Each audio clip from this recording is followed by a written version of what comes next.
My name is Cynthia Gishiri. I'm a reporter and producer at Africa Uncensored. I am very happy to have been invited to this roundtable discussion that has been deliberating on how to equip female journalists for the coverage of the elections and how to keep us safe. My name is Lord Swalusala. I'm a senior producer at the Kenya Broadcasting Corporation, and I'm so happy to be here today. The tips that I have received, and since as a senior producer I'll be supervising some journalists and some interns as they go out to cover elections, so be sure that I'm going to take the tips that I have received back to the office.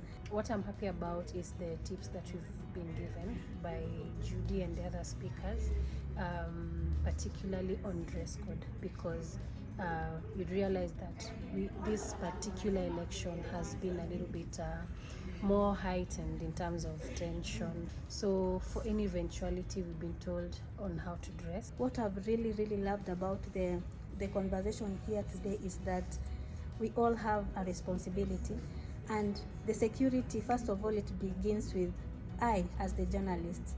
If I feel safe, I'm safe. If I feel I'm not safe, I'm not safe.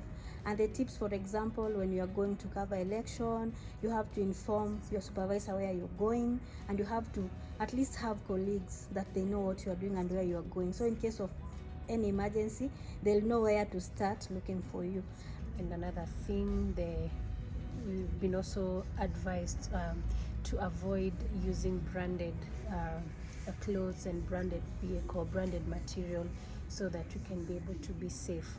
And also what I have not been really keen about is having contacts of administration on the ground, and it's good to have those contacts in case of anything. If JHR, for example, I wanted JHR to come and evacuate me, or I want Media Council to come and evacuate me, if I have those contacts, they'll now exert more pressure, but at least I'll have already started initiating that process of being secure. So this is a very timely conversation, and we are so happy for JHR, because world over there has been an increase on cases of violence against female journalists, both physical and digital violence. So thank you for this opportunity. It is also good to have these discussions, because we realize that women journalists go through a lot, and sometimes you do not have someone to talk to.